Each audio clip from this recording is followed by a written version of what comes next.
Welcome, welcome everyone. Okay, there we go. So good to see you all tonight. We are so thrilled that you have set aside your Friday night to be with us here for this event. If I haven't met you yet, I'm Pastor Ben here at Hope Church.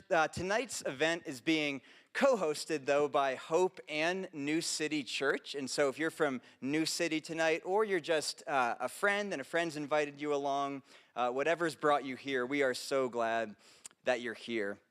You know, at an event like this, we recognize that there's probably people here tonight from all different backgrounds, all different walks of life. There are some of you, no doubt, and I know this at least as the pastor of our church, who are here because you yourself are in the throes of grief or bereavement, and perhaps you're even coming because you've heard about Clarissa or you haven't, but you just want a voice that will understand and make you feel less lonely. Or for others of you, maybe you're walking with someone else through grief, and you just want to do anything you can do to be a better friend, a better spouse, a better brother or sister in Christ, and that's why you're here. For others of you, you've just heeded our kind of encouragement we've been given at our churches to come, and even before you walk through grief, because everybody will, learn, be equipped. So whatever is bringing you here tonight, we're just grateful that you're here. You know, to the topics obviously for tonight are emotional. And so if you ever feel like you need to just take a breather and step out, there is no judgment in that whatsoever. We do have everything that's going on in here live streamed, and they'll be out in the screens that you might have noticed as you came in. Or stay. This is a safe space to express any emotions or not, or think in your head. I want you to hear. You can unburden yourself, and you're welcome here. Just some housekeeping notes for tonight in terms of schedule and other things. We're going to begin with a talk from Clarissa, and in about 45 minutes or so, we will have a 10-minute sort of stretch break. I think there's going to be some water and tea out there, bathroom break as well, before we come back. And then the second half of our time tonight will be a question-answer time, sort of Ask Me Anything style with Clarissa, and with a few other church leaders as well. And so I really encourage you to stay for the entirety of the time. Clarissa, when you and I were talking about how these events have sometimes gone, she shared with me that it's often the Q&A time, actually, that people find to be the most impactful. So really encourage you to stay for that. If anything you hear in the first part of this presentation just jogs a question in your mind, I want to ask her or others about that later. Maybe just write that down, write that on your phone so that it doesn't escape you. Bathrooms are out these doors, and then to your right on the kind of hallway on the right side of the welcome desk. And then there's also bathrooms if you take a left and follow that hallway down, or someone else would be happy to guide you to that. So feel free to do that at any point. You probably saw a table as you walked in. We are selling copies of Clarissa's book tonight, Beyond the Darkness. I find it to be just an incredibly insightful and moving book. I would highly encourage you all to pick up a copy of that if you haven't read it already. And so you can do that afterwards or at the break. And then finally, at the end, there'll be a short time to kind of mingle, and if you want to chat further with Clarissa and meet her, she would love to do that as well. So before we welcome up Clarissa, I'd just love to share a little bit of, bless you, about her. Clarissa, this is actually my first time meeting you tonight, and yet we have some mutual connections and friends from back when I lived in the Boston area. Clarissa has several friends who attended the church that I attended before and kind of let me know about her.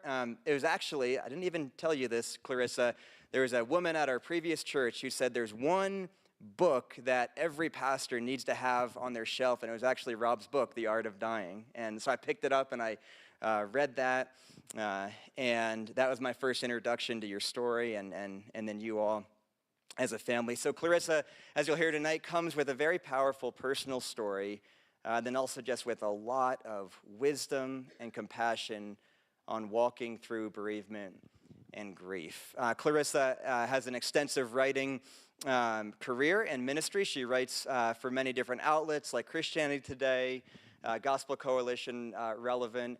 And she's the author of, like I said, this book, Beyond the Darkness. She has a few more books coming out later this year and next year, which she can tell you about at the very end. I don't know how you have the time, but you will get to hear about that as well. And so, without further ado, would you welcome up Clarissa as she talks to us about debunking grief's myths?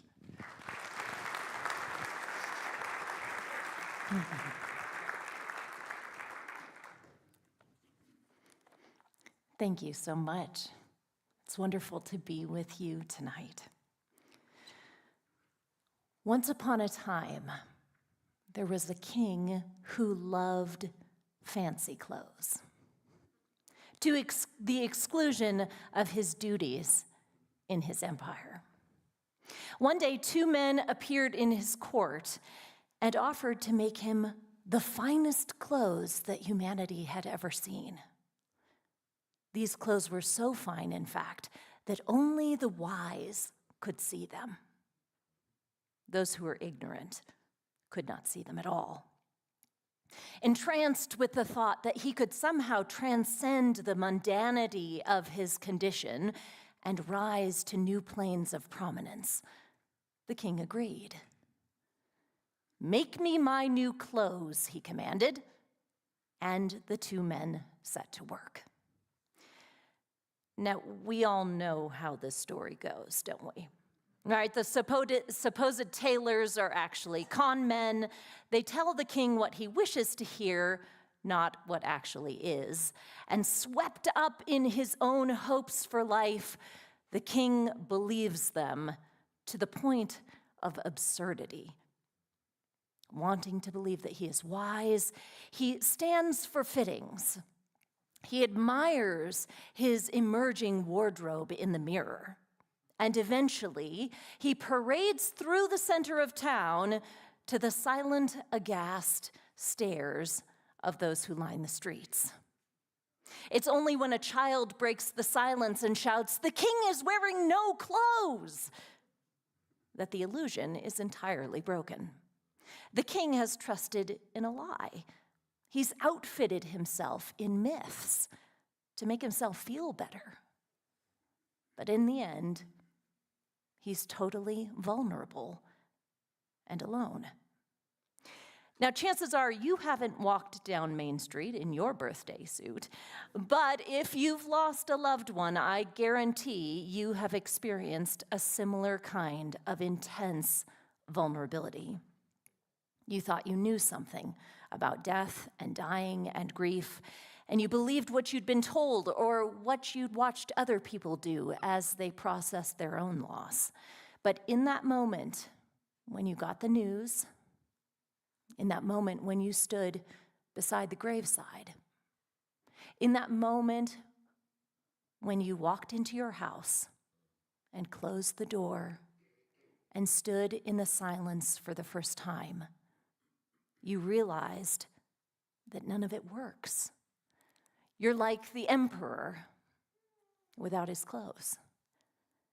You have been hoodwinked into thinking that grief was something you could manage on your own, that given enough time, it would just fade away. You've believed what you desperately wanted to believe, even though it wasn't true. And now you're undone. You are stripped down and vulnerable and totally alone, and you are not quite sure what to do. I know how this feels because I've been that emperor. In 2019, our family took a road trip vacation from Boston to the Pacific Northwest. And on that trip, my husband, Rob, fell to his death in a hiking accident in the backcountry.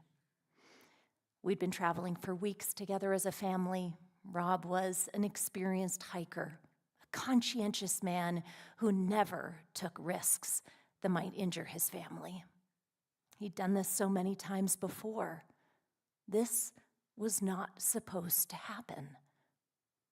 And yet, when the police chaplains arrived at my campsite that night to deliver me the news of his death, I was ushered into a vulnerability I had never even imagined was possible.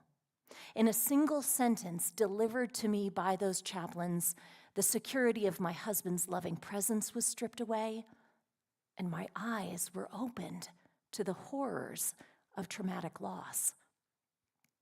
Now, as the weeks and months went by, I realized what little I actually knew about grief.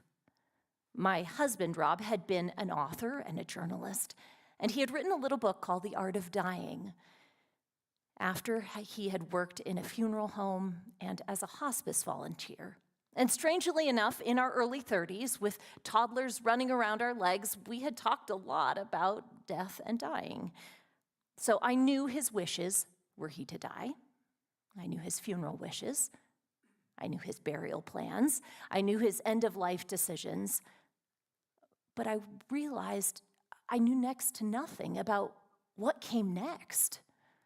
What I learned was the long slog of learning to walk with grief. Well, I should get that straight. I actually thought I knew a lot, but when the rubber met the road, none of it brought me any comfort. As I looked at the rubble of my new life with 4 young children to raise alone, I realized that for many years, I had believed that some losses were worse than other ones. So surely my loss as a young mother with 4 young children was far worse than a widow who had spent 50 years with her husband and launched a family together. I trudged forward in my life, the requirements of each day, the parenting, learning to be a breadwinner alone, financial planning, and I secretly wondered if this was supposed to be my finest hour, if I was supposed to be a sort of Jackie Kennedy with my children like little John, stoic, even while my heart was breaking. Was this supposed to be my finest hour? Was I going to be a phoenix who rose from the ashes, like people said I surely would? I shouldered through, apologizing for my tears in public places, delivering a lot of at leasts when folks would talk to me. At least he didn't linger in pain. At least he's with Jesus now. But every attempt to explain or soothe my grief in these ways always fell flat, leaving me exhausted and disillusioned and deeply disappointed. I realized that the ways that I'd been taught to face loss had only left me like an emperor, believing empty words that wouldn't cover or comfort or soothe me when push came to shove. Now, over the last 4.5 years, as I've researched a lot and talked to folks, I've learned that my experience was not unique. In fact, few of us are actually well prepared to face death when it arrives at our doorstep.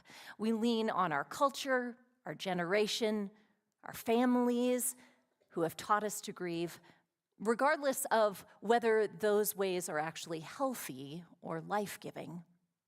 We believe the sort of tailors of this world who tell us that we will be successful and admired if we just keep a stiff upper lip and shoulder on. Yet, when we encounter death, it reveals to us what we previously couldn't see, and we long for a better way.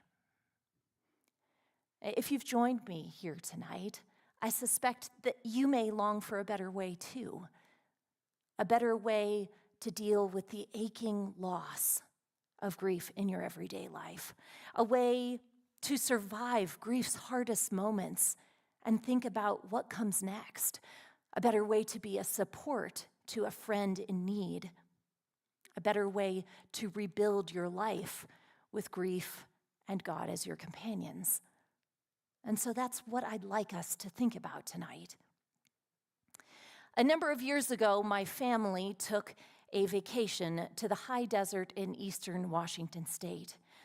We loved a beach vacation, and while we lived in the Seattle area before moving to Boston, we had found a prize gem in Lake Chelan, this beautiful fjord-like lake that cut through the Cascade Mountains in the high desert.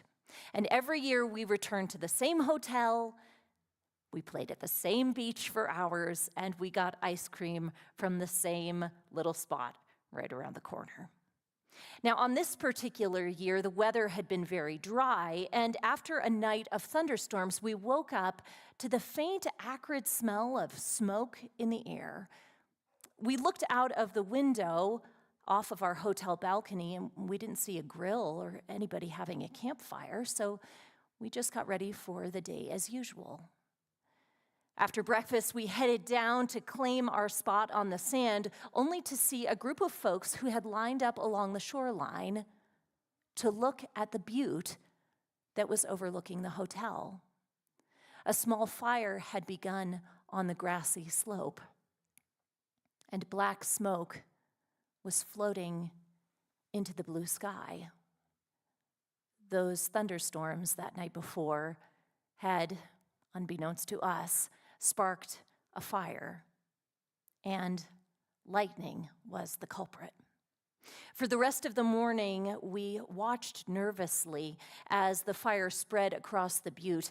Yellow and orange flames licked at that dry landscape, and smoke really began to billow, much like the smoke we're seeing on the news right now from those fires in Texas. Now, my family had never seen a wildfire in person before, and we didn't really know what to do, and so we sort of took our cues from those around us. Everyone else at the resort seemed to be business as usual, and so we did the same. It wasn't until planes began to arrive to drop orange flame retardant that we started to wonder if we were in the right place. Over the next few hours, planes repeatedly dropped retardant while others swooped down to the lake, sucked up water, and delivered it over to the fire. And at dinner that night, when the lights went out at our hotel, the electricity having been cut, I looked at Rob across the table and I said, "I think it's time for us to go." He agreed, and we hastily packed up our things, buckled the kids into the van, and headed out of town on the only road west toward home, the road that a few hours later would be closed because fire had gotten too close to the edge for safety. Now, having spent most of my life east of the Mississippi River, I will confess that I used to think that the only good wildfire was a doused one, that suppression was always the goal. But I learned a lot living in the Pacific Northwest for 7 years, and I learned that wasn't always the case. Wildfire sometimes could be key to the health and survival of an ecosystem.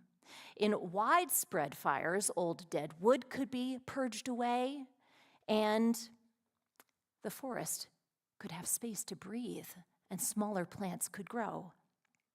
Ash and detritus contained minerals like potassium and calcium that created a rich soil for new life to flourish. Now, because of climate change and forest management and thickly settled areas, of course, wildfires are complex. And as we're seeing even in the news, there's no easy answer. There is no quick fix.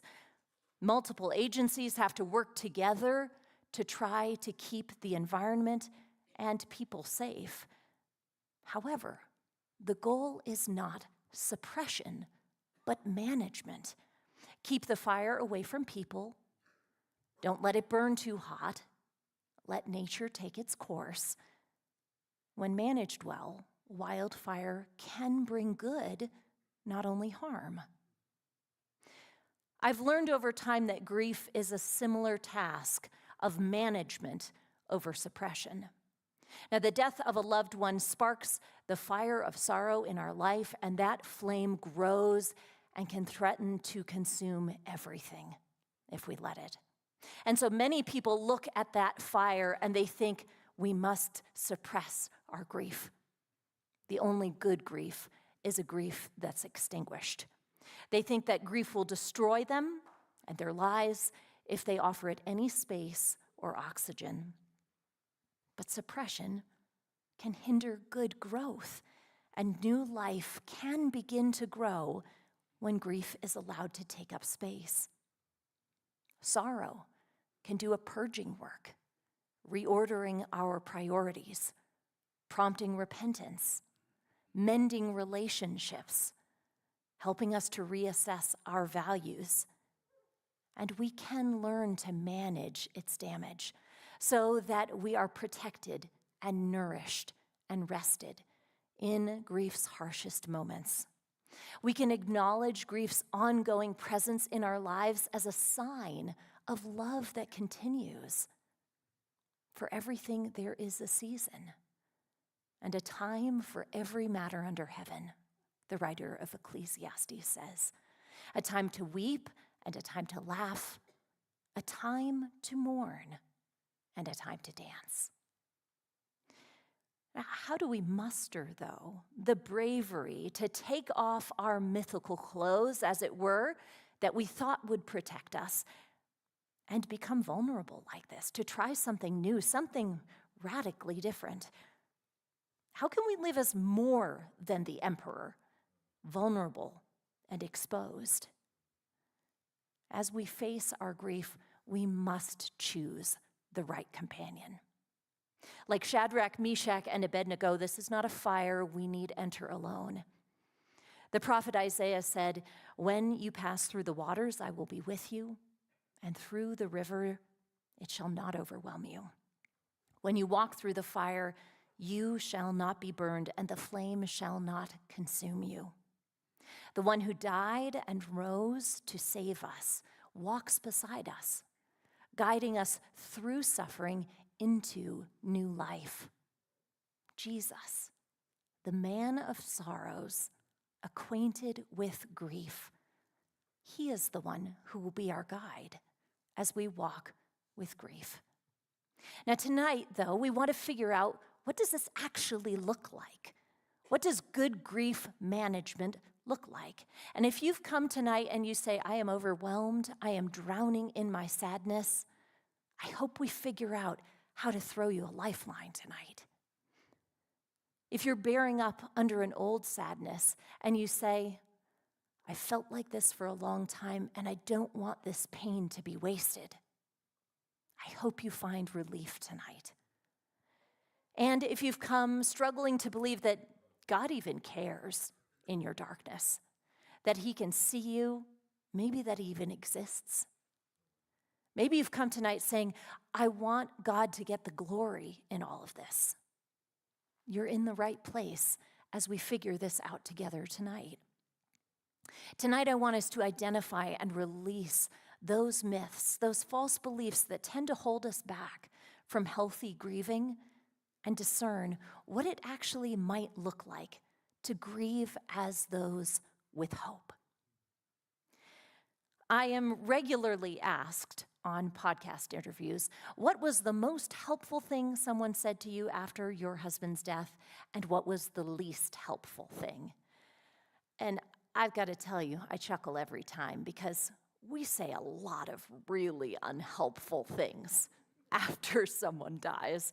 And since your person died, or perhaps if you are a supporter, you may have said or thought these things. I wonder if you've heard these phrases before.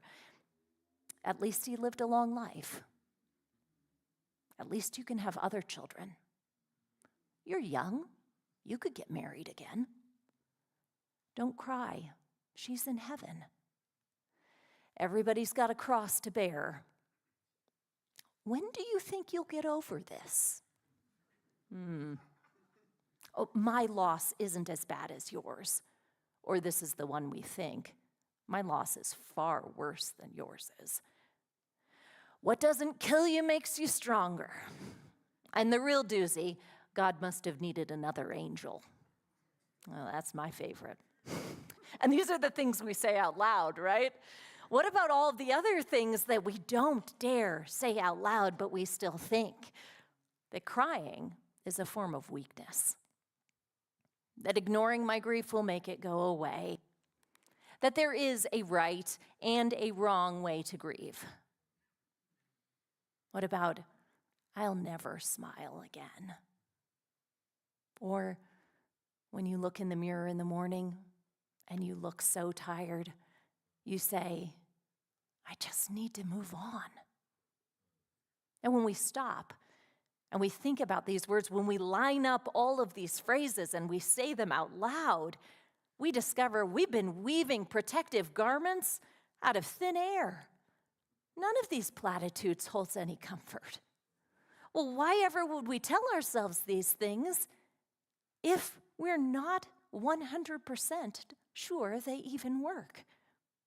As a culture and as humans, we're afraid of death. Of course, it's normal.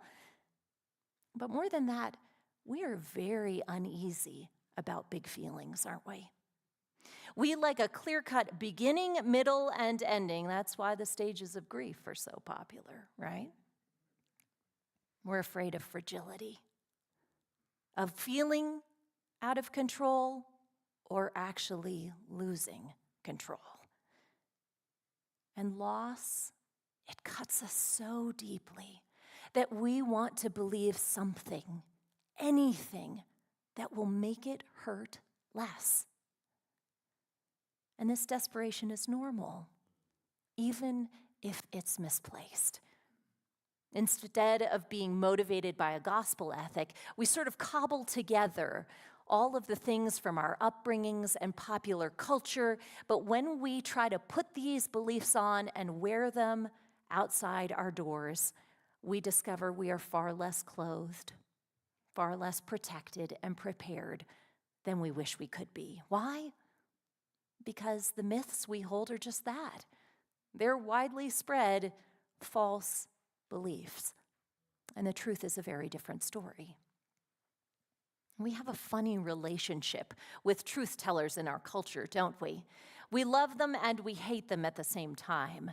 We really admire a whistleblower at a company who exposes fraud, but we feel just a little bit like a tattletale if we want to talk to our boss about a problem we're having with a colleague. We wives ask our husbands, "Do I look fat in this dress?" And you husbands know there is only one right answer to that question. We want to peek and see what's under the hood, but at the same time, we scarf down a highly processed fast food burger and we say, "I don't even want to think about what's in this." Right? And yet we all know the sweet, saving beauty of truth.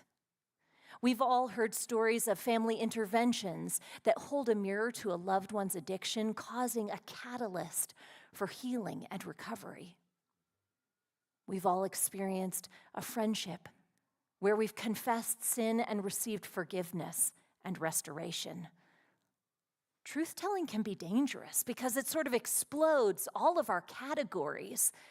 And yet, Jesus said, it is the truth that truly sets us free.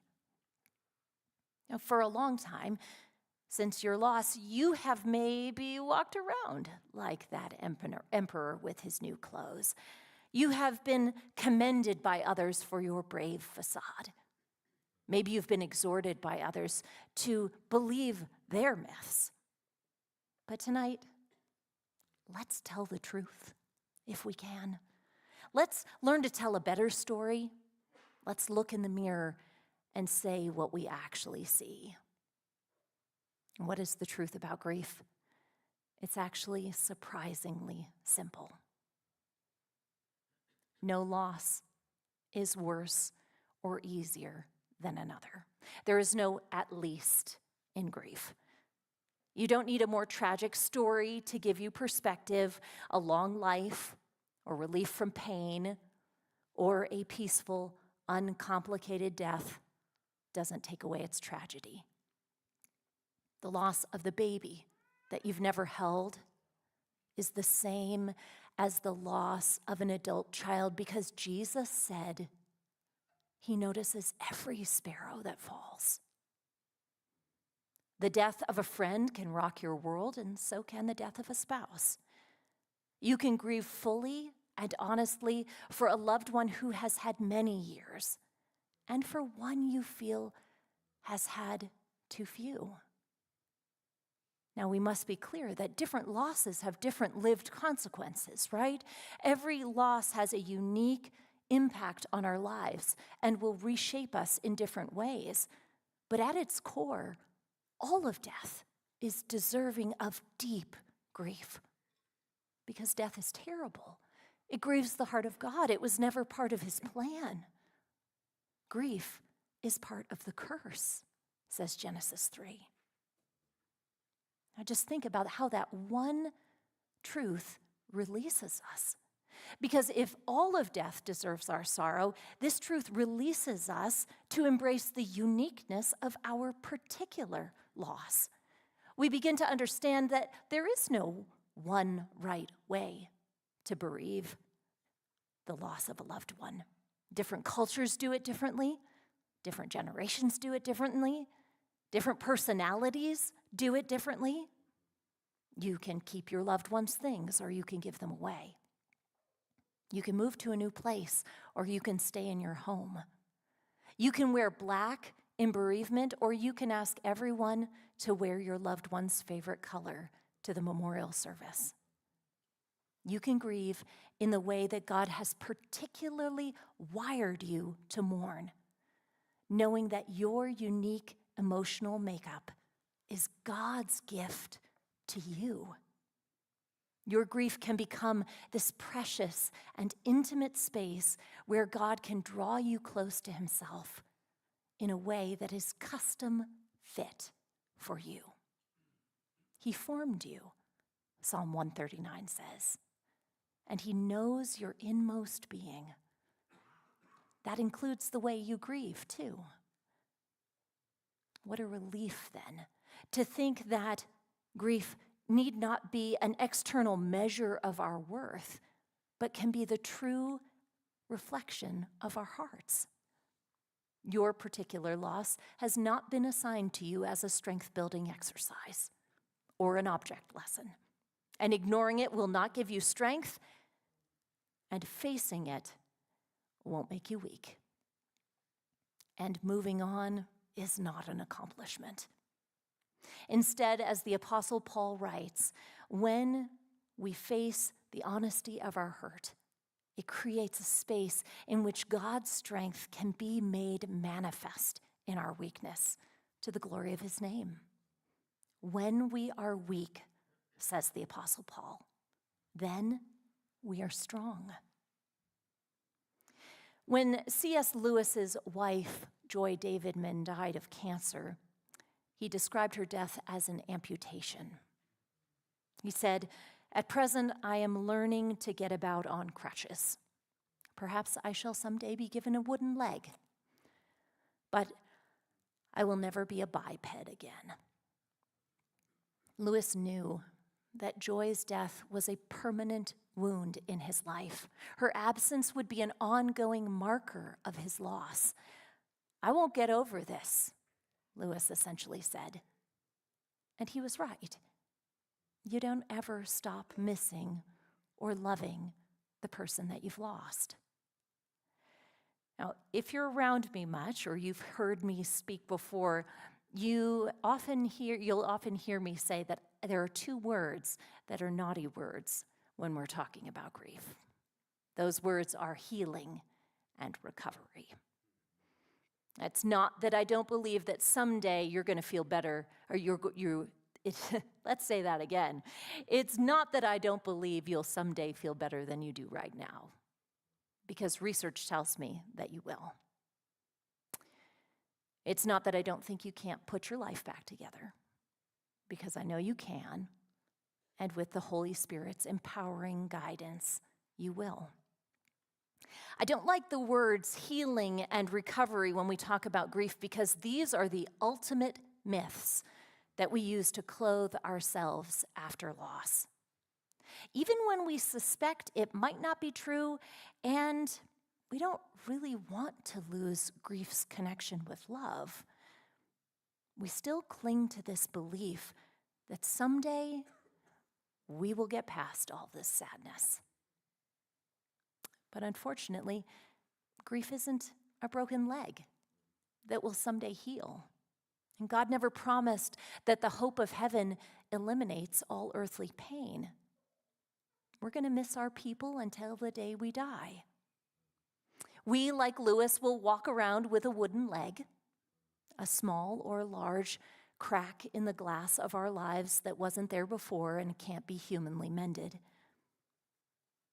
Growth after loss won't erase our grief, because new husbands don't replace dead ones. New friends don't replace the ones we've loved and lost.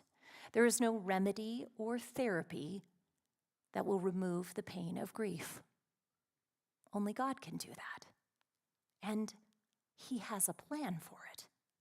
God promises to come and redeem all of creation, to one day rid this world of tears and sin and death and pain. And this is the blessed hope that sustains us in grief's darkest days. But we're not there yet. We're still in this messy middle, waiting for His promises to be fulfilled. Recovery and healing from grief won't come in this life. It will come in the next. Now, lest you say, wow, I was hoping for encouragement, but you're a real Debbie Downer. I want to encourage you that this is not cause for despair. This is cause for rest. This is cause for rest. You can stop your striving. You can release your anxiety about doing this right or messing up or comparing yourself to someone else, because healing isn't the goal here. Honesty is instead. And this is the truly amazing part about jettisoning these myths we carry about grief. When we acknowledge grief's universal pain, its unique sorrow, its debilitating effect on our lives, and its long-lasting persistence. When we admit that our loss sometimes makes us feel weary, achingly sad, rejected, without friends or support, abandoned by God, maybe even despairing of life itself.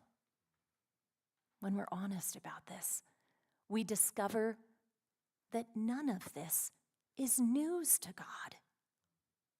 And as uncomfortable as it feels to say these things aloud, it is precisely in this place where we reject the world's myths that we can grasp the hand of Jesus and take His better yoke.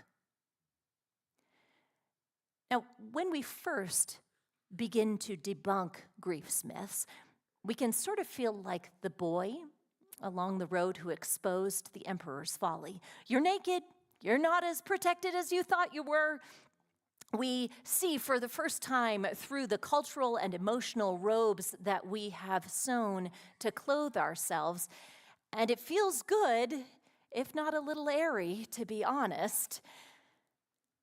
But what good is it to tell the truth and not have a way forward? Thankfully, Scripture offers us beautiful patterns of how to engage with our grief in ways that invite us to real hope. Hope that strengthens us for this day, hope that allows us to raise our eyes to Jesus and look to the future, a hope that will not disappoint. Grief is the human system reacting to the pain of loss, says J.I. Packer, and as such, it is an inescapable human reaction. Our part as Christians, he says, is not to forbid grief or to pretend it is not there, but to maintain humility and practice doxology in the midst of it. What a great little nugget from Packer's beautiful book, A Grief Sanctified. It sums up beautifully this better way for us to live honestly before ourselves and God as we walk with grief and as we face our lives after loss holding His hand. What is this better way when we cast off grief's myths? Christian grief maintains humility and it practices doxology. Now, I am an E.B. White fan, and I love that moment in Charlotte's Web when when Wilbur innocently asks Charlotte what the word humble means. If you remember this, humble, says Charlotte, has two meanings. It means not proud and it means low to the ground. That's Wilbur all over. He's not proud and he's near to the ground. For those of us who are grieving, maintaining humility, I think, fits both descriptions pretty well. What does it mean to maintain humility in a Christian way? Well, here we have the communion of saints in Scripture to guide us. Job, that ancient model of righteous suffering, he encourages us to be honest about grief's holistic effects on our bodies. He says, "My eyes have grown dim with grief," in chapter 17. Centuries later, David would share his very honest list of complaints with God, a laundry list of difficulties. His bones ached. He couldn't eat. He felt near death. He writes, "I am worn out from my groaning. All night long I flood my bed with weeping and drench my couch with tears. My eyes grow weak with sorrow." That's a man who needs grief share. Grief has arrived at David's doorstep. And look, it set down its bags and made itself comfortable on his couch, in his bed, and even at his kitchen table. He is like Wilbur, brought low to the ground. And we see over and over how Scripture shows us that honestly facing our grief in this way, acknowledging all of the ways it has touched our bodies, is the first step to understanding how to walk in humility with it. Now, as we work to maintain this humility, Scripture also invites us to reckon with, to acknowledge all of the ways that grief touches the other dimensions of our lives, what we in the grief community like to call secondary losses. We can cry out with David, "I am alone and afflicted. All of my friends and neighbors, where are they? Everyone has left me. Everybody only likes me when I'm happy." We can say with Naomi, "The Almighty has made my life very bitter, and I see no way out." We can admit to ourselves and to God that the death of our loved one has upended every category in our lives. Our plans for the future, our calendars. It's upended our relationships, bringing tension and estrangement. It's even made us question God's goodness and his presence. We can release the pride that might tempt us, as it were, to act like we've got it all together, and instead embrace humility. We can acknowledge fully, and as long as we need to, how much this hurts. But of course, humility isn't just about acknowledging reality, but acknowledging it in relation to someone who can help us. It is both an inward and an outward practice. So, what might it look like for us to release grief's myths and instead maintain humility in our journey? Perhaps it means seeking out support, joining that grief share group for the first time, getting therapy, asking for meals when you're far more comfortable being the person who brings them to others, asking a friend to accompany you to the doctor for the first time when you don't have your support person there anymore, asking for childcare without feeling ashamed. Maintaining humility can look like expressing emotion that feels natural for you, calling up your pastor to explain why going to church is hard, or asking a deacon to pray for you. It might mean simply stopping your striving to looking put together when in reality you feel like you're falling apart. Whew. Humility feels like a vulnerable act, doesn't it, all on its own? But as C.S. Lewis wrote in his book, Mere Christianity, as long as you are proud, you cannot know God. A proud man is always looking down on things and people. And of course, as long as you are looking down, you cannot see what is above you. As we embrace humility and radical honesty about our grief, we open ourselves up, like the man in Mark 2, to be carried by our friends to Jesus. We open ourselves up to encounter the one who has proven his victory over grief and death. And in our weakness, we can discover that nothing in death or life or anything in this world can separate us from the love of Christ. Jesus becomes our very source of resurrection life. There have been many, many times in the last 4.5 years where I have said to God, I wish I didn't have to get to know you in this way. I was a Christian before my loss, but Jesus has become indispensable to me in ways I never could have imagined. I love the sweet nearness and dearness of his presence, yet I wish it didn't have to come at such a cost. If maintaining humility can feel like a challenge in grief, well then practicing praise, well, that might initially sound like an impossibility. I'd like my myths better, actually, you might say. Except here's the thing. Just as Jesus became man and taught us what it meant to live in humility, he models also for us what it means to grieve with praise. We already have one who has done this for us.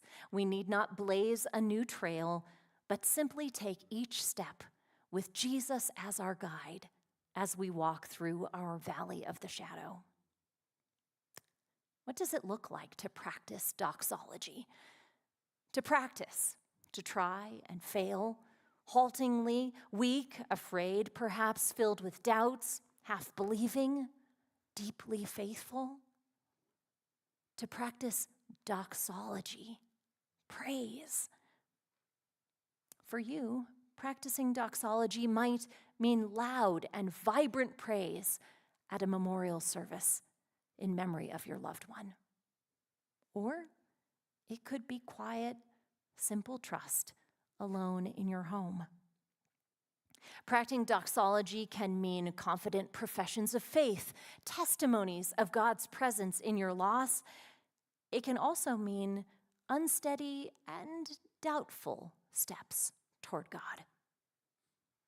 Above all, practicing doxology means acknowledging our limitations and turning to God, not ourselves, as our only source of provision and protection and peace. It's the second half of so many of the Psalms we've talked about tonight. How long, O Lord, but I will trust in your unfailing love. Be merciful to me, O Lord, for I am in distress, but I trust in you, Lord. Listen to my cry that I may praise your name. It's Jesus in the Garden of Gethsemane saying, please let this cup pass from me. But not my will, but yours be done. Practicing praise doesn't sugarcoat the pain. Instead, it invites us to hold lament and praise in tension with each other. Not making lemons out of lemonade, but letting the true joy of our salvation sit in the same hand as our sorrow for all this world's continuing brokenness. And letting God be present in it all, present to it all. Practicing doxology is all about stepping forward in trust of God's character, his goodness, his faithfulness, his strength, his love, and his wisdom, even when we struggle to understand what he's doing in our lives. One evening, my youngest, who's joined me tonight, we were reading in our family read aloud time, and she leaned over and whispered, "Mom, a bunny?" There in the thicket on the edge of our property, out the window, we could see a baby bunny crouching in the dusk there at sunset. It was so small you could almost hold him in a single hand. Well, of course, we had to stop the read aloud and watch the bunny, and of course, we had to name him Peter. Now, when we think about biblical analogies of trust and praise, we often go straight to the Gospel of Luke, to those lilies of the field and the birds of the air, right? They praise God with this simplicity that is so alluring, and they seem to trust him so easily for their every need. Nobody calls forth the humble bunny as an icon of faith. And yet, after watching Peter, I think I'd like to add him to Jesus' list of flora and fauna who praise and trust him well. The bunny is certainly less freewheeling than the others, certainly less glamorous. They can die of fright even in a regular summer thunderstorm. But there's no getting around the kind of trust that they must muster to face each day. For many of us, Peter, crouching there as he eats, venturing out at night into the open grass, he's the perfect picture of our faith after loss. Not all faith is warrior brave. Not all praise resounds like thunder. After we've encountered death and the loss of a loved one, praise and trust, they look really different now.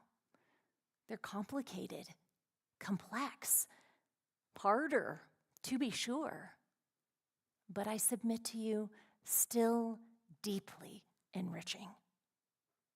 We can practice doxology, lifting our eyes to God as our source of all good, to Jesus, our companion and friend, to the Spirit who intercedes for us with groans that words cannot express.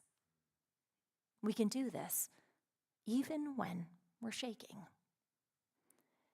I've got two blossoming musicians in my home right now, one on the piano and one on the clarinet, and I'll be honest, because they're not here, the music isn't always very good. It doesn't always sound beautiful to my ears. The tunes are simple and they're rather repetitive, and there are a lot of wrong notes. But that's practice, isn't it? Right? Music takes practice, and so does praise.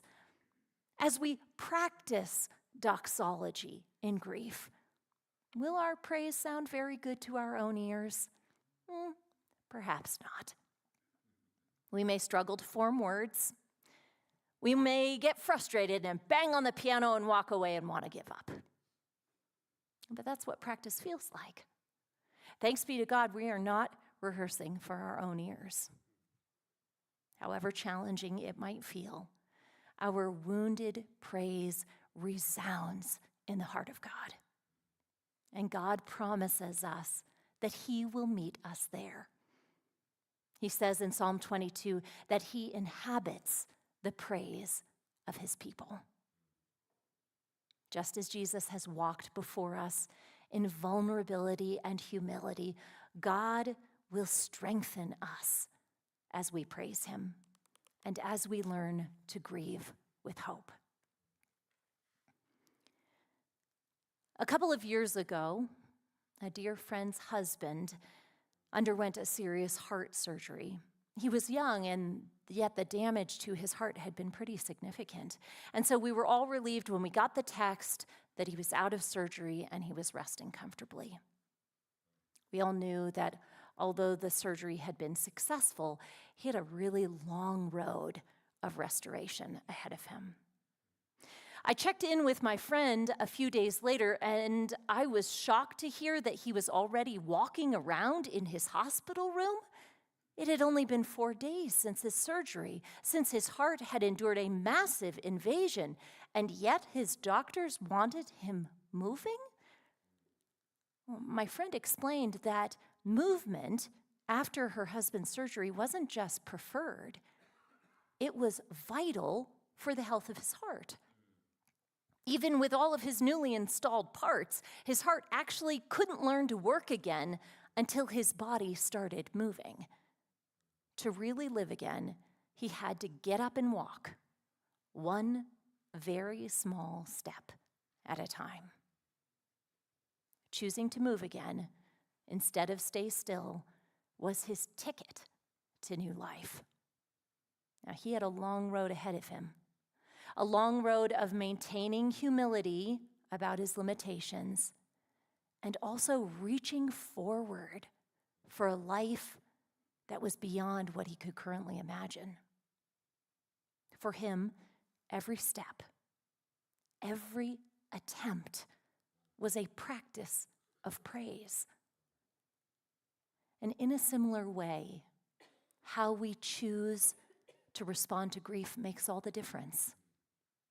When we're willing to turn to our grief honestly and in humility and acknowledge it before ourselves, before others, before God, we discover that our broken hearts can find new strength too. When we cling to Jesus in the midst of praise, or in the midst of darkness, we are practicing the praise that connects us to the wellspring of hope. And as we release those myths that have held us captive and replace them with truth, we can find in grief a wise companion and true flourishing after our loss. Now, in just a few minutes, we're going to take a pause together. And I like to do this anytime I speak because it's a lot. It's a lot to think about, all of these things that for many of us, we would rather sweep under the carpet. So what we'll do for a few minutes is to take a pause, to breathe deeply, step outside and get a nice breath of that evening air. Take a drink of water and feel grounded as that cool liquid fills our throats. And then, for the rest of the evening, we're going to get down to the nuts and bolts of what this looks like. What does Christian bereavement look like in my office, in my relationships, in the church I'm not sure I want to attend anymore? We're going to chat, and I hope that you will collect your questions. There is no question too awkward or too dumb to ask. About finding practical support, about managing relatives. That's always a fun one to talk about establishing new rhythms, dating after loss. We can talk about all the things.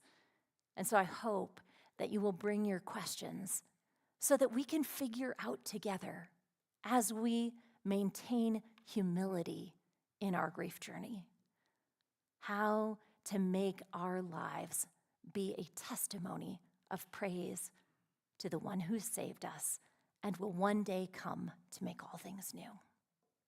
Thanks so much.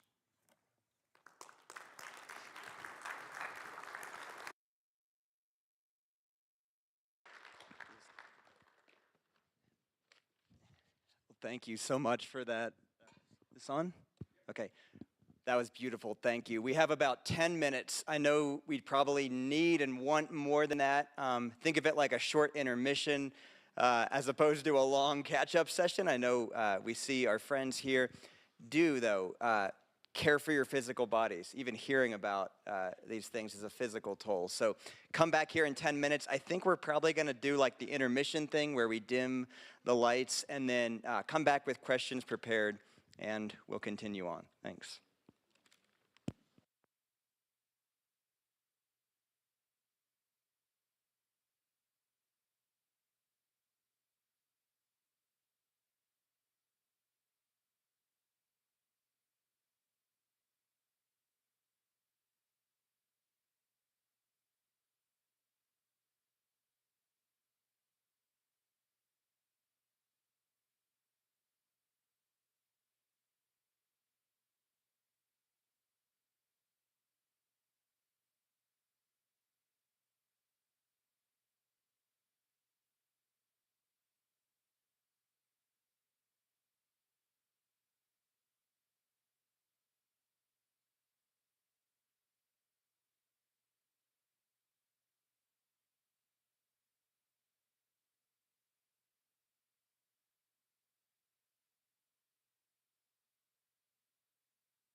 All right, welcome back, everyone, as you make your way back. As you can tell, we've transitioned to this very cool and comfortable setup. I just want to give everyone a chance here.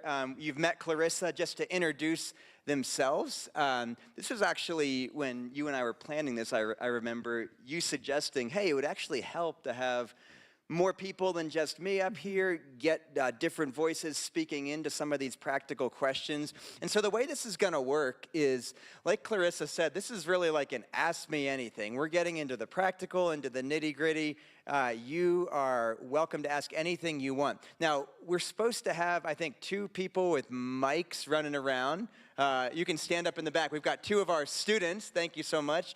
And I'm going to kick us off with about 2 questions, and this is going to give them time to get ready.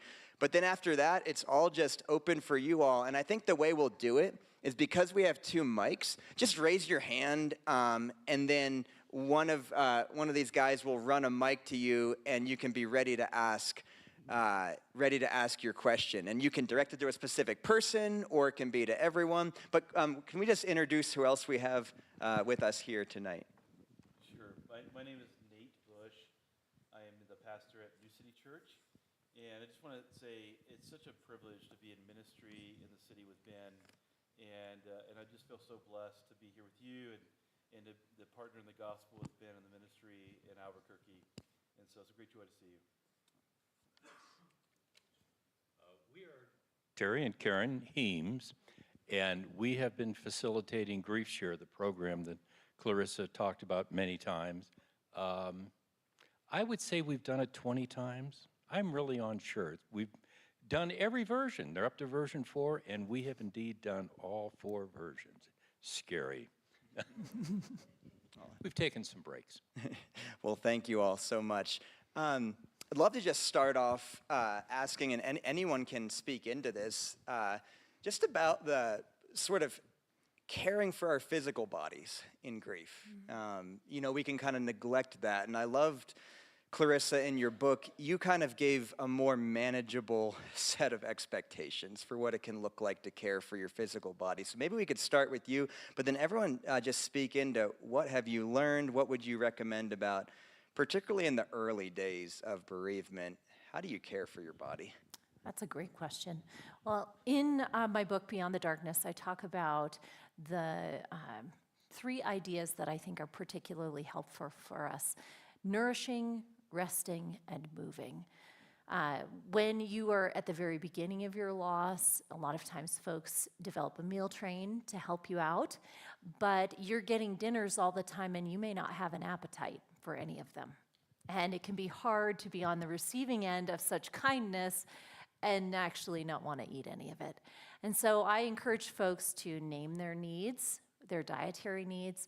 It's okay to say, I just need carbs right now, or I've got a sweet tooth and that's all I want to eat. It's okay to say those things when you're developing a meal train. It's all right to say, hey, you know what? This food reminds me of my person and I just can't see it right now. Those are very real things that folks deal with when we're talking just about the nourishing part of living in our bodies after loss.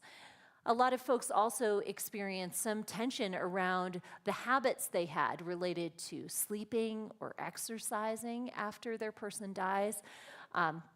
Some people feel that exercise is a really good sort of way to move through big emotions, and so they like to run because it gives them a sense of being pulled forward when they feel very stuck.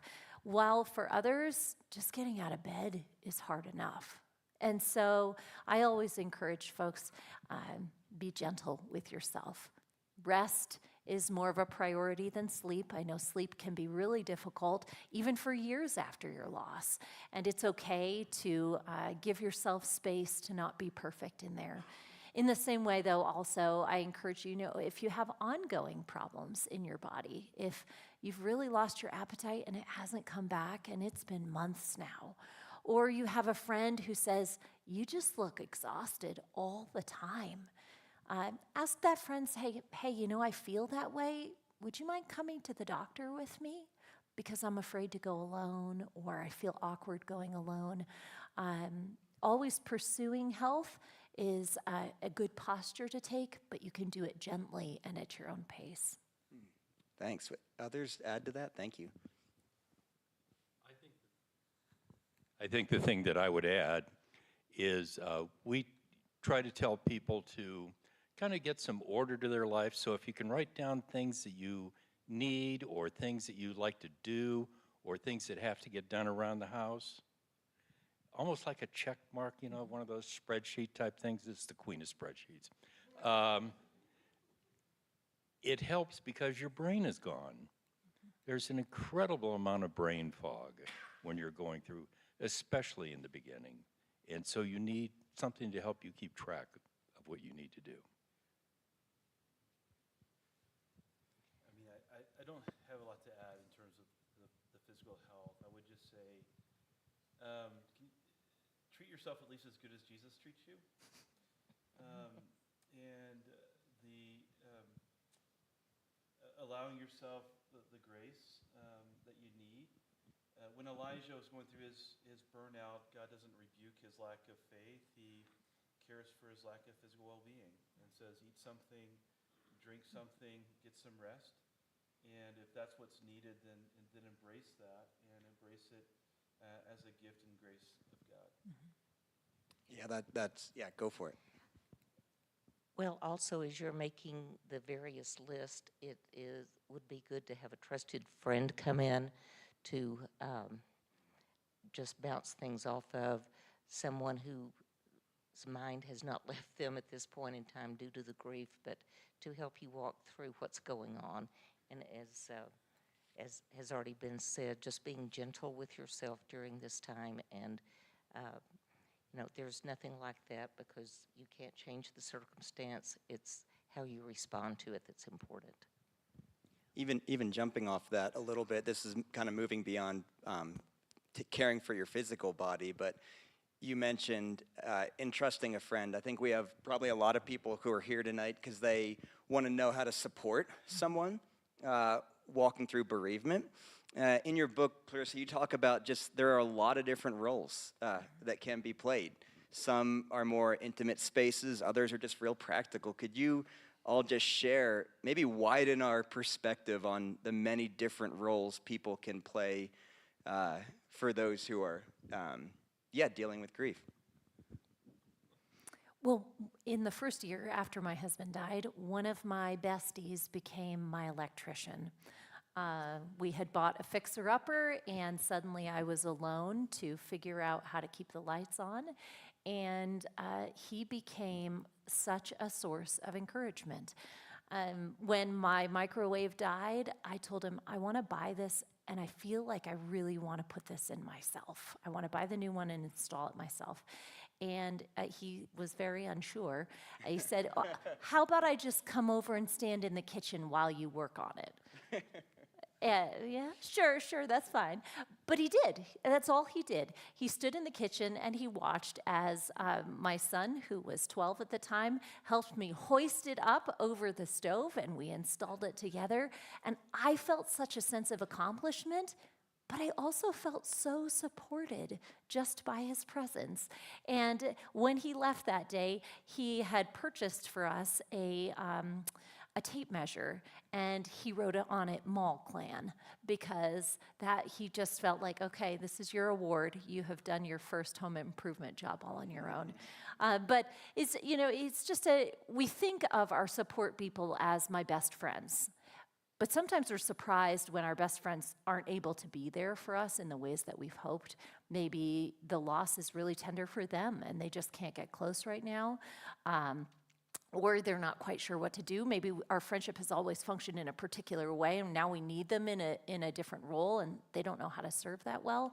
And so expanding beyond the sort of expected friends and support people, you can find all kinds of wonderful folks who are willing to be gentle and kind and supportive when you're willing to be vulnerable and let them know about your needs.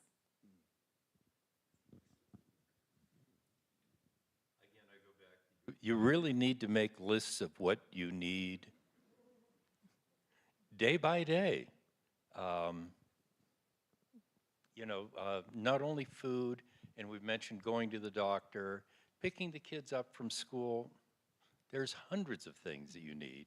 And after you start thinking for it for a while, you can say, oh, I could ask her if I could go to the store for her, or I could go pick up the kids, or I could take them to baseball. There are lots of ways that you can help someone who's grieving. Yeah, in the years of sitting in the parking lot of the hospital or pulling into the driveway as a pastor, worried about what I was going to say or how I was going to bring comfort. When I was a young pastor just starting out, I would feverishly study the Bible, pray for the Lord to lead me to a passage that I could deliver this the right word in the right way at the right time that would somehow unlock the grief and make it better. And over the years, I've learned that my job really isn't to say anything, but to be present, to be available. And I mean, just sitting in and watching you work, being present, being someone who's present in the space of loss, sometimes can be the greatest gift. And I think, as we know, Jesus being God with us is the greatest gift. And so proximity and is so much greater than having the right word to say, in my experience, and being available for people in grief. Can we open up? Thank you. I think we can start running some of these mics around. I've got some hands up front. As the mic is coming, I would say, if you are a support person, show up 6 months later. A lot of the support is in those first 6 months after loss, and showing up 6 months later is a real gift. I'm wondering how you were there for your kids, or how your kids went through it. I have a lot of experience with this actually in my profession, but personally we've had some family loss, and I don't know how to be there for my nieces. I'm struggling with that. Yeah, well, that's a really good question, and I'm sorry that you have to do this, because we have, as adults, we have all of the capacity to face hard things, right? I mean, life has toughened us up a bit. We are tender. We have our full frontal lobes. Kids don't have any of that. And so when they encounter loss, we are really leading very tender children in our care.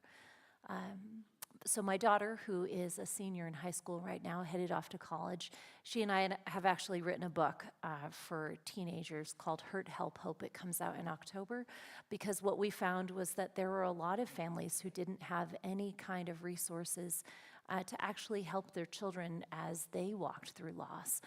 Children develop their understanding of grief develops over time, just as their developmental milestones hit. So with a very young child, they're very concrete.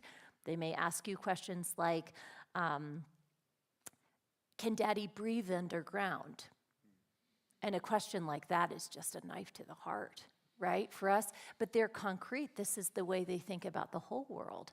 And as they get older, they start to ask those why questions, like, why did dad have to die?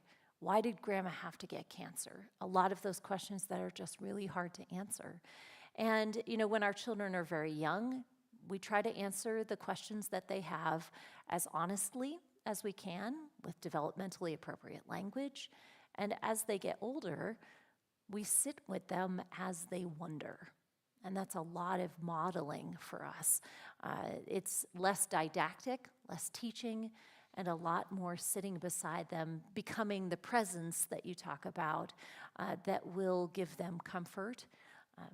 They can see through our easy answers so quickly.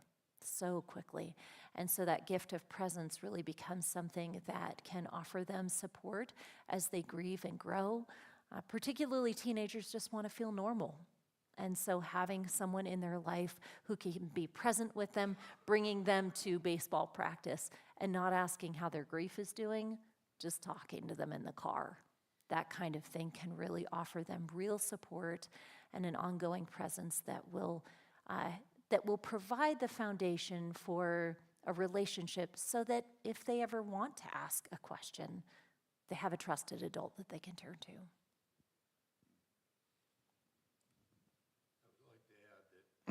She actually has a whole chapter in her book on that very subject, and she covered it very well.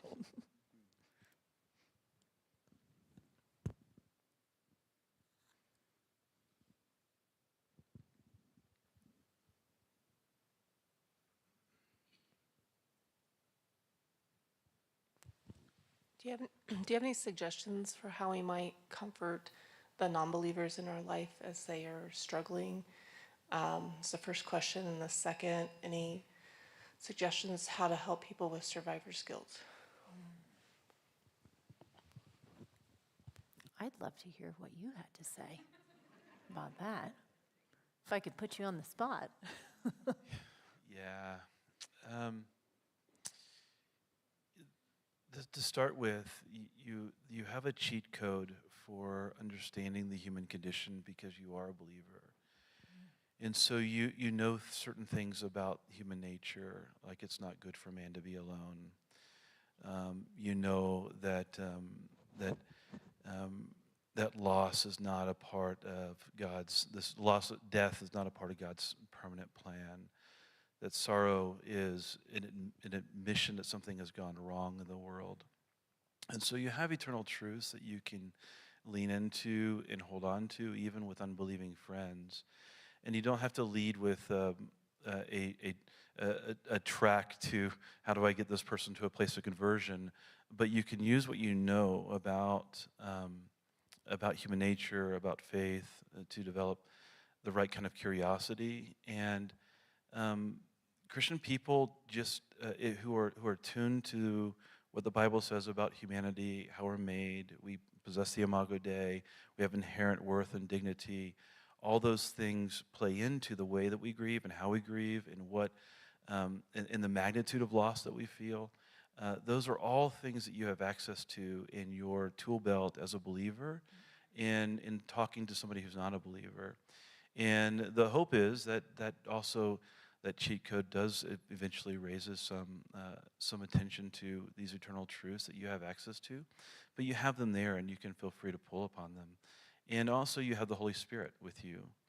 And the Spirit is a word giver, and the Spirit is one who leads your thinking, and so you are always, you are never alone in your counsel and care of someone when you are prayed up, attentive to the Spirit, listening to the Spirit's counsel, and part of the Spirit's job is a comforter, and to bring comfort to bear. And so you're not alone in your comfort giving, and you can ask for the Holy Spirit's wisdom and leadership, and you also have that in your tool belt. And that's really powerful when you know that you're never speaking alone, when you're speaking from that position and from that place and from that posture when caring for an unbeliever. But feel free to add. Oh, I love that. Well, and you talk about those feelings about guilt and the sort of stuff that comes after in Grief Share a lot, don't you? Could you talk a little bit about what that looks like in the communities that you're part of? Because I'm sure that a lot of people wrestle with that together in your groups, right? I'm not sure where I want to go with that one. Because indeed, people, they're angry and they're guilty and they have all of these emotions, and the emotions overwhelm their thought processes. And so, as we've said before, if you can get them to calm down, clearly if they're Christians, you can go to various Bible verses, lay your worries upon the Lord or whatever one you want to use. But even if they're not, just your presence, just allowing them to talk and burst forth with all their guilts and angers or whatever they have, you'll be amazed at how it will calm them down, especially if you don't react to it, especially if you don't say, oh, well, I think you ought to do. That's not the answer. You want them to just relax and get it out of them and be that one that gets beaten up. It helps. I think, I know there's probably people here tonight, who have all different spiritual beliefs. And one of the, unique things is obviously as Christians, we do have just these immense resources that you spoke of, Clarissa, and yet we're all human beings. And so I remember, I think that just, especially if there's a loss that you and someone else are experiencing together, the fact that you have some spiritual resources in Jesus, and maybe the other person doesn't know what they believe, that doesn't automatically catapult you into the role of the strong person who has to, care. And so I think I remember with my family, losing an uncle to cancer and being at his funeral and, hearing my dad give the final eulogy. And then immediately after feeling like, oh my goodness, like I should have something to say. I'm a Christian. I was already, been a pastor for a few years. I'm a pastor on top of that. And maybe there's some truth to that. And yet I think the other side of that was, don't I get to be a human also? And don't I get to also say, oh my gosh, I'm scared, or I don't know. And so I think there can almost, don't let there be an unhealthy sort of sense in which you have to have answers to things. And I don't know if that's clear or not, but That's good. I'm trying to say it's coming across. I was curious, Clarissa. I think part of that's a great comment, Ben. I think kind of going back to the survivor's guilt, it seems to be the question behind the question is why them and not me? Yes. And I think there's also maybe even for a lot of people a mechanism inside that says, well, I'd rather it be me than them. Did you deal with that, or how did you deal with that in your grief? So it's not something that I've personally dealt with in my grief, but I know, this has been a particular difficulty for those who have lost loved ones during COVID. During the pandemic, that has, whether it was a situation of you were separated from your loved one during the pandemic. I've had a lot of dear widows who have shared with me their stories of their husbands being in the ICU and they weren't able to be near them when they said goodbye, to be in the midst of a global pandemic that seemingly took one and left another. It leaves a lot of those deep why questions. And of course, cognitively, intellectually, we know that there's no answer for those, right? We are not told that God will explain to us why one person goes and another person survives. We don't know this now. And so there is a resting in the mystery that we must do, but I think that takes a long time. I think it takes much longer than anyone even believes that it will. And I think that's part of where that understanding of the longevity of grief's presence in our life really helps. Because it's okay to feel like that. Why me, and why am I here and not him? Why did she go? And I it should have. I know that for those who have lost an adult child, this happens a lot. It has interrupted the normal progression of life. We're supposed to watch our parents age and they die first. And so for an adult child to die, it's out of order, right? And so a lot of parents deal with that as well. And so I think it's okay to sit with those questions, to ask God the why questions as many times as you need to, knowing that it's not the answer to the why question that makes all the difference, but it's that persistent communication that makes all the difference in our spiritual lives.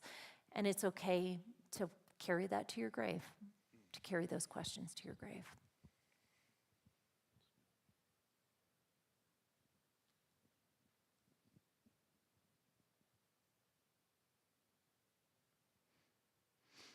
I'm curious to know how many folks have had to make decisions about a loved one's property after they died.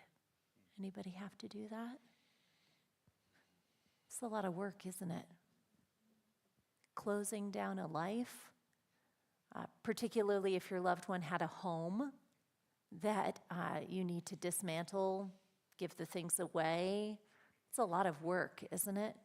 It could take a long time. And that's not even touching the financial piece of it, right? I mean, the financial piece can be just a dumpster fire when you open up a loved one's books for the first time and you say, who did the accounting here for all those years, right? Now, you all talk about that a little bit in Grief Share, the practical pieces of closing down a loved one's life. What do you find is most helpful for folks as you talk to them about that process? Well, Grief Share has just added some new resources in the new version. And so you can go online, the participants, and find all sorts of forms to fill out. They tell you, I mean, it's page after page of what forms of identification need to be closed out and that sort of thing. So we gave that to a friend, and she said, well, why driver's license? And I went, I don't know, identity theft. Who knows? But yeah, it's, it's a lot. It is a lot. Yeah, I remember speaking with the medical examiner and him saying, you're going to want to have multiple copies of the death certificate. And I thought, I'm 41 years old. I shouldn't even know what a death certificate is. And you're telling me to get multiple copies? Well, I didn't realize that you needed one of those for the bank accounts, for the credit card company. I mean, it was everything. So if you are a person who is handling all of the closing down of a life for a loved one, I recommend that you find one person you can trust to help you with that process. Oftentimes, hint, hint, it's not another family member, right? Because there can be a lot of tension there, right? In divvying up things, it can help to have an objective person outside of the situation to help you not necessarily make decisions, because sometimes those are things you have to make alone, but to sit with you, to partner with you when you go through the closet, or when you have to close down accounts and you need to sit for a couple hours on the phone. Invite a friend over just to sit for coffee with you at the kitchen table. She can knit, he can sit and read the paper, and you can just make calls one after another. And after you've sat on the phone for 45 minutes with the bank, you can say, well, isn't that a lot of work? And at least you have somebody to sit with, so you're not alone in those practical measures. A lot of those things, it's amazing, after the death of a loved one, you have to do them really quickly. And so you're dealing with the loss, you're dealing with all the big emotions like we've talked about, and you also have to be present with these people on the phone who have no idea what you've just been through. And so having a friend who can accompany you, even just to sit with you as you do those tasks, can be a great encouragement. Oh, there. Oh, sorry. I would just like to suggest, I had family members between 2007 and 2015. 3 of them died, and Terry and I were the cleanup crew. And when we came home from each one of those cleanups, we have been divesting ourselves of the things in our house that we no longer need, because we don't want our kids to have to go through that. So just a word to the wise, if you don't need it, get rid of it. Yes, I saw a comic once that had a dad standing in front of a garage filled with items, and the garage door was open, and the dad said to the son, one day all of this will be yours.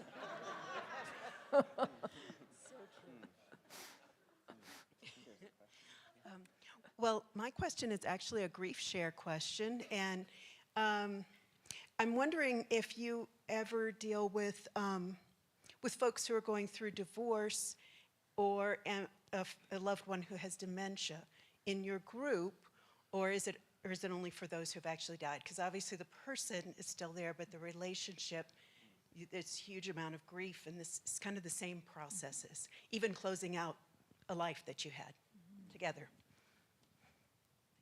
There's actually an entire program called Divorce Care that you would do for the divorced people. We've done that one also. And they are, as you said, very similar.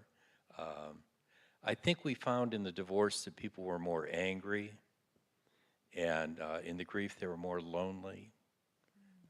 As for dementia, I would have no problem having someone in the class whose loved one has dementia because, as you say, they are gone. And especially toward the end, with the Alzheimer's and dementia, they don't even know who you are most of the time. And it's like a build-up to when they actually die.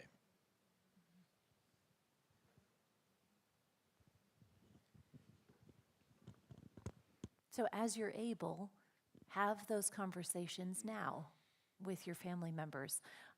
And you can use me as your excuse. I went to this thing and this lady said we need to have a conversation. Sometimes that's what you need to do. But I will say that having had conversations about the end of life when we were in our early 30s became a great gift to me. I was not prepared for the grief, but I was prepared for many of the decision-making kinds of acts that I would have to perform when I was in the fog of loss. And especially, as we think of the ways that dementia, Alzheimer's, they change a person over time, that it's not a good idea to wait to have those conversations. Now is always a good time to begin. It's like the birds and the bees. We talk about it a little bit, and then we talk about it some more later on in more complexity. That's what we do. But it's good to start now to have those conversations. They can build and shape as you need to over time. Yeah. My daughter-in-law was speaking about my wife and dementia. My wife and I have been married almost 70 years, and she is in advanced stages of Alzheimer's. However, you mentioned about dealing with and handling that, and I go through grieving every hour of the day. What I have a tough time tackling is anger. And anger crops up every now and then, the why me thing. And it's just part of living now that you can't shake it any longer. So this is an experience I'm going through at my stage of life. Yeah. Thank you for sharing that. Would you talk a little bit about anger? Yeah, I think, well, anger never comes alone, and sometimes anger is a manifestation that covers things that are underneath the anger. And I think that, I forget the way that you worded it, Clarissa, in your talk, with this idea of like all faith isn't courageous warrior stuff. And some people, when they're emotionally charged, get big. And some people, when they're emotionally charged, get small. Both of those can be acts of anger. But it's a way of sort of covering and pushing away. And I love that idea of vulnerability and the bunny, great metaphors and great pictures, because I think a lot of what I would invite you to do is to say, what's underneath this anger? Like what's happening underneath that? To maybe even schedule an appointment with somebody who is a skilled therapist who can help you to sort of walk through the emotional packages that you're dealing with, because anger's not it alone. Underneath that is all kinds of other things, and there's a need to sort of sort those things out. When I was in a time of really intense emotional trauma, and I was meeting with a therapist, and he said, "Nate, you're a hopeful person, and you're always looking for the light at the end of the tunnel." And he said, after you get over this, something else terrible is going to happen. And I didn't like that. And he said, what I'd like for you to do is, instead of looking for the light at the end of the tunnel, look for the light in the midst of the tunnel, and see that Jesus is there with you. And I think some of the things that sometimes keep us from seeing that Jesus is there with us in the midst of the tunnel is that emotional charge can be so intense. It pushes everything away, and even pushes Jesus away at times. It keeps us from really experiencing the truthfulness of His presence, and being able to process that, unload that, unpack that with a skilled somebody or a trusted friend can go a long way. And so I'd say anger may be one of the things that's manifesting. It's one of the things that it's the most obvious thing, easiest to put your finger on. But underneath that are a host of other emotions that really need to be kind of worked through and processed. But the goal of that, like the fruit of that, will be seeing Christ in the midst of the tunnel, experiencing His presence in the pain and sorrow, and acknowledging this pain and sorrow is not right, it's not just, it's not God's plan. He is redeeming and restoring the world, everything we've made new. Those are hopes that we have in the gospel, bodies we made new, minds we made new. But those are very difficult hopes to process and hold on to when you're in the midst of all of that emotional stuff. And so being able to process allows you time and space to reach into that doxology and the ability to praise God for what He's going to do. But it becomes really challenging when you're in the midst of it. So I just say, my encouragement is to talk that out. And talk therapy sometimes can be the best gift for a season like this. I think to even the jump on that, you spoke about myths that people who are grieving deal with. I think even the myth that there are good emotions and bad emotions. There's a good, healthy anger, and it sounds even like I really don't know, the workings of your inner life, but a healthy anger against that which was never God's intention. There can be healthier or unhealthier ways of dealing with not just anger, but any emotion, ways that make space for more life or less life, or more wisdom or less wisdom. But another myth being that there are good emotions and bad emotions, that sadness, anger, guilt, regret, these are the bad ones. Joy, hope, celebration, these are the good ones. If we can move away from the bad, I mean, that's just a myth. I mean, even what you might think of as a negative emotion is telling you something about your loved one, about yourself, about God, about the way that He's made the world. You talk in your book, Clarissa, about, you gave this image of just like the cloud of emotions that are around you that you feel like you're always walking around with. You gave the Charlie Brown image, which I loved. Maybe just to normalize it for people here, could you or anyone describe some of the unexpected emotions that you found yourself experiencing or unexpected to you, emotions in the grieving process, even if you could give some examples of that? I can't believe, or I wasn't expecting to feel this. Yeah. Well, one that comes immediately to mind wasn't my own emotion, but was my grandmother's. My grandmother was a caregiver for my grandfather, who had Parkinson's and dementia. So we watched him fade away over the years, and she was a faithful caregiver.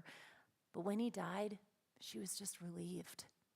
And I think that feeling can be really uncomfortable. My husband is gone, and I'm relieved. And that goes back to what you're saying here, that if you've been a caregiver for a very long time, it is a draining experience.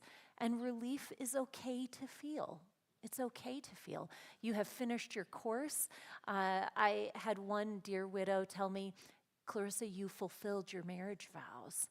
And in that same way, for a caregiver, if you're a caregiver and you've experienced relief after the death of your loved one, you've fulfilled your commitment to them, and relief is an okay feeling to have. It's just one of those things you don't expect.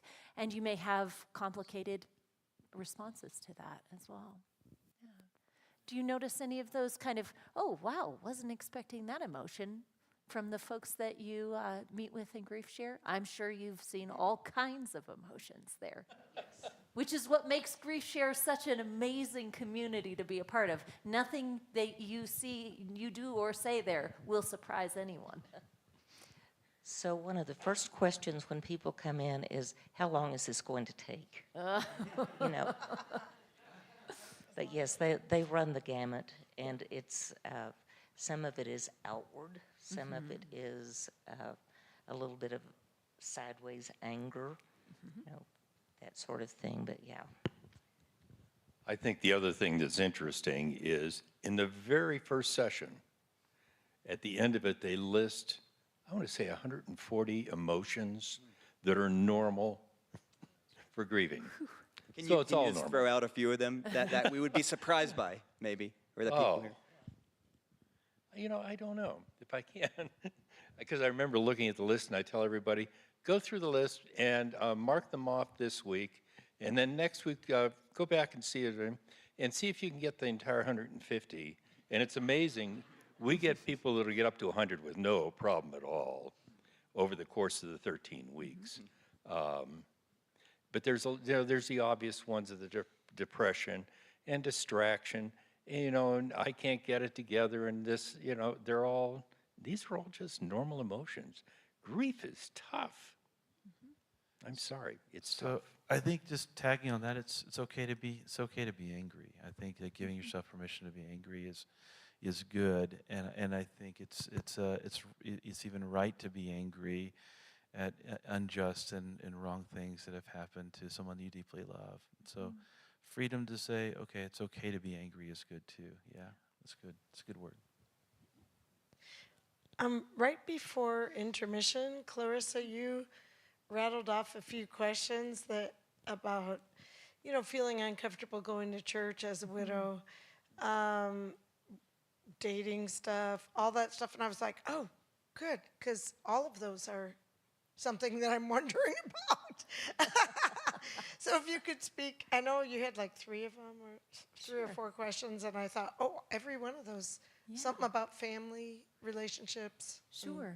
Well, let's hit all the big ones then.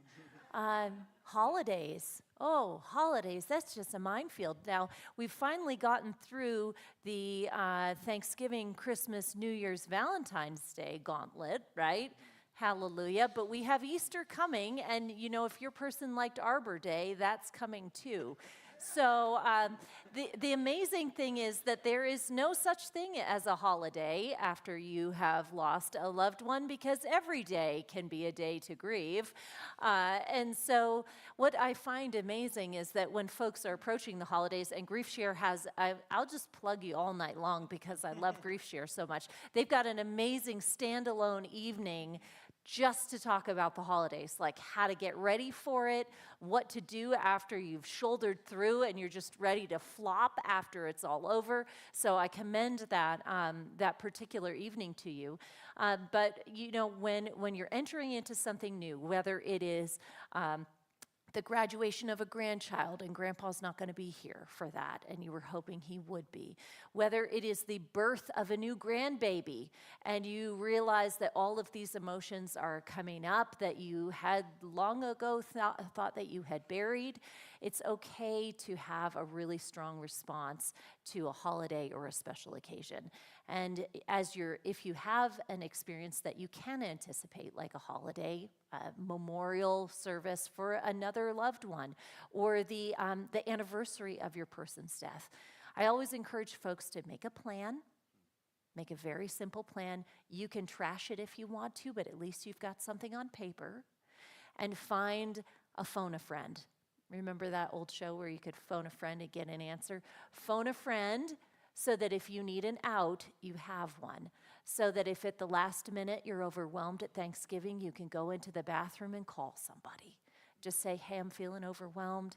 Can we just talk a few minutes so I can get my heart rate down and so I can shed a couple tears? Or a person that you can call to say, hey, I need an excuse to get out of this New Year's party I committed to months ago, but now I don't want to go. Having someone to accompany you through those hard times can be really helpful. So you've got your plan, you've got your support person, and then give yourself space after the holiday to come down. Because a lot of the time, we can make it through the event, but it's after that we've expended all of our emotional energy and we have nothing left. So that's for holidays. Tensions with families. Family dynamics change after the loss of a loved one. Even though you are experiencing a shared loss, you're all doing it from different angles, right? And so it can be difficult to lean on one another when it feels like you're all splintering apart. And so in those situations, I always encourage folks to give each other space and time. Space and time. Those are the most important gifts that we can give to one another as we are experiencing a shared loss. I know that in my family, it's been tremendously helpful to give each other space and time as we have mourned the death of a dad, For my children, the death of a husband, the death of a son, a brother-in-law, a son-in-law, all of these dimensions we bring to our grief. So even though it's the same person we've lost, we're all experiencing it in different ways. So, Clarissa, I'm asking for a friend. Yeah. But what do you wish that pastors would do differently around the holidays to better care, be more sensitive? I love that question. So first, I would say year-round make space for lament in the service. The number one reason I find that folks don't want to return to church after their loss is they feel they don't belong. And it's not that they don't belong because they don't know anybody there. It's that suddenly they walk into a space like this and they say, this is where the happy feelings are. This is where I come to be encouraged and exhorted. This isn't where the sad feelings belong. So make sad feelings belong here. That's the first part. And then you continue that on at the holidays. So making sure that in the celebrations of Christmas, that there is space to remember that all is still not right, that Jesus had to come as a baby because life was so wrong, right? And as we introduce lament more into just the normal rituals of our congregations, I think it'll help a lot of people to feel more welcome. I'll let my friend know. Okay. Yeah, thank you. Thank you. I think there's a question over here. Okay. Our family experienced many varieties of loss over like the last 3 years. The last one that was most impactful was a family member, and I'm still dealing with property and things like that. So it's kind of felt like we are speeding through lots of grieving. So we did not have the resource of grief share. We didn't have, it's a long story, we didn't have the friends, we didn't have the support group immediately. How do we not just move on? But like, and we don't want to redo any of it, right? It's terrible. But how do we kind of get situated in a place where we can just not miss, I guess, grieving well? Like, it's over, those things are over, but we didn't make the lists for ourselves. We didn't get the meal train. Like, we didn't do all that stuff, you know? Like, how do we not miss the blessings that we need to go through? Yeah. Having to like relive it all. Yeah. Well, grief brings trauma for many people. And I use that word carefully because each person defines for themselves what has been traumatic. And loss upon loss can make you feel like you're drowning in that. And even when you have the best support systems, it can leave you feeling very, very alone. So what I find to be most helpful is someone who commits to being there for the long haul to let you do just what you need, which is sit with all of those feelings. A spiritual director, a grief counselor,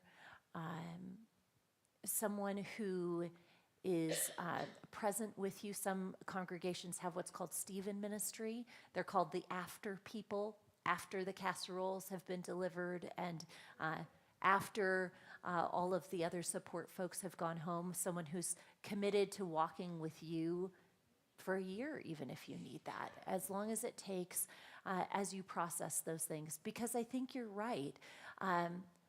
It's amazing what we can survive, but we don't want to just live surviving. We want to really flourish. And to flourish again it doesn't happen moving from surviving to flourishing. It's a long process of slowing down and sitting with all of those big feelings, not in a way that sort of resurrects them all fresh and painful, but allowing them to take up the space that they needed to at the time and may not have gotten, because all of the sort of what we call the bureaucracy of grief, all the paperwork and all of the other things, they were immediate. But the feelings, those are also important, and they deserve to take up space. And someone who can walk with you through that, I think, could be really helpful. Yeah. Oh.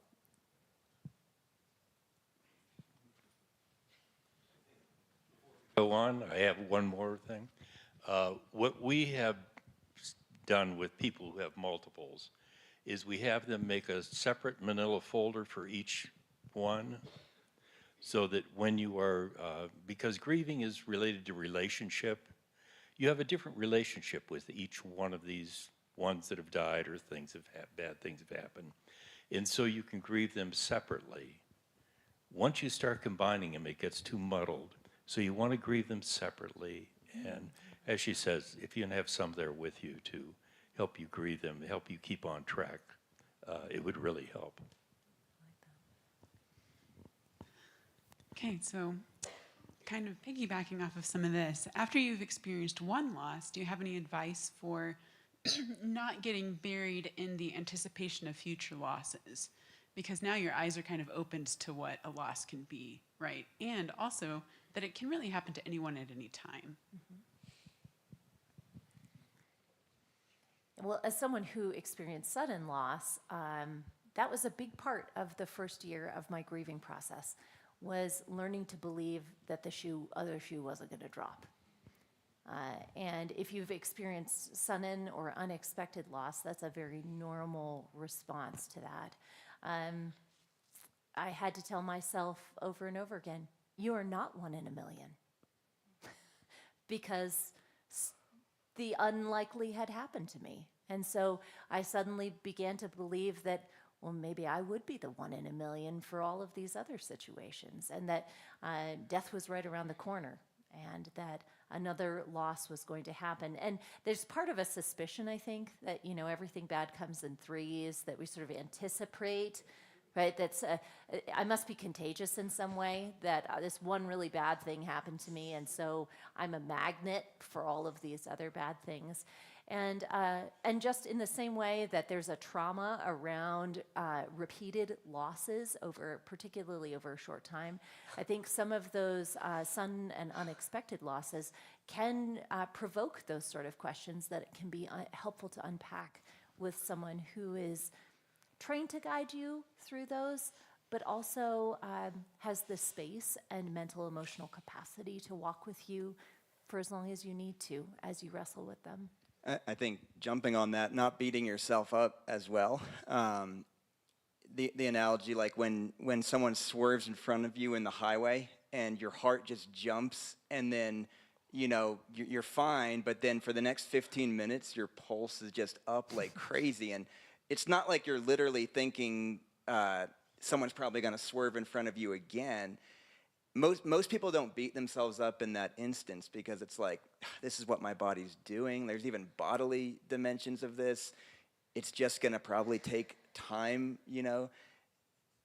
I think we can find that harder to translate into other spheres like loss. Hey, to be able to say to yourself, yeah, this kind of makes sense that I'm expecting the other shoe to drop.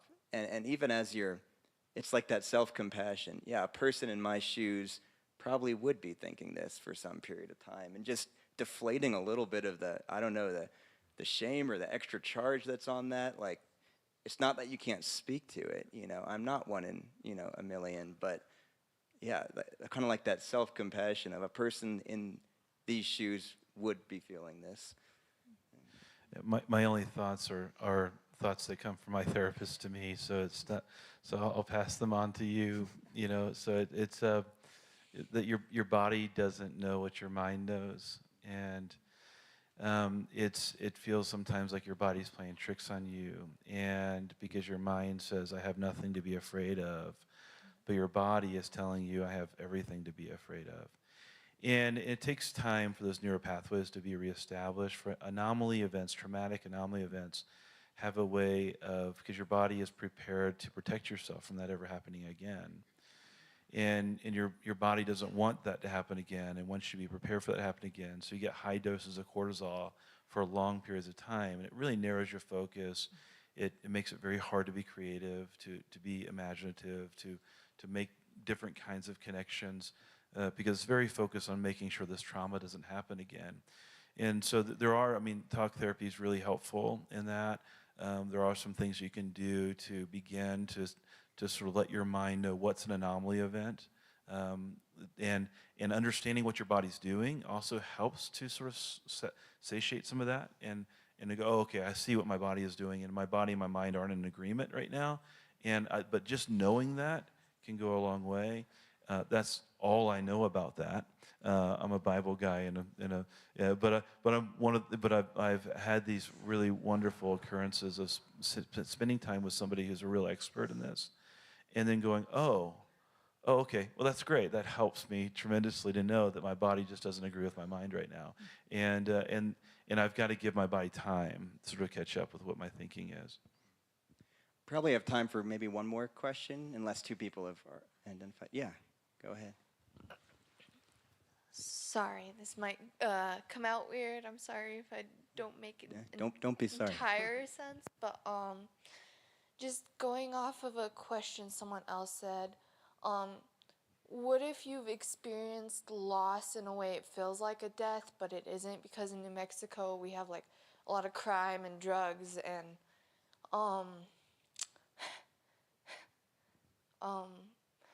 sorry.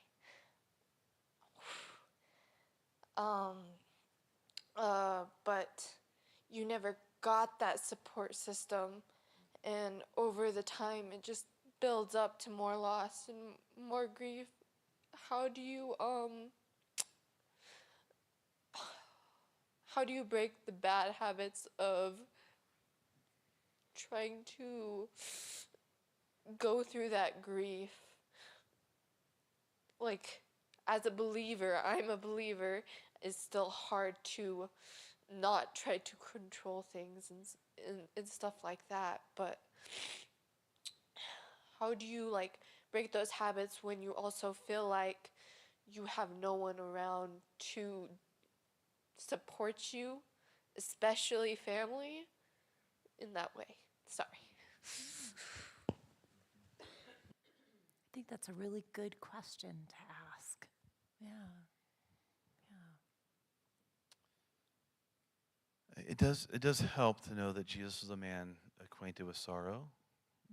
It does help to know that in I don't know that I don't quite understand the question on the habits portion of the question in terms of the cycle of habits, but it seems like what you're saying is there's a system that I've been a part of that has brought me to a place of an experience of loss that seems cyclical, and I can't seem to break it. And so loss is kind of a pattern of life. Is that close to what you're saying?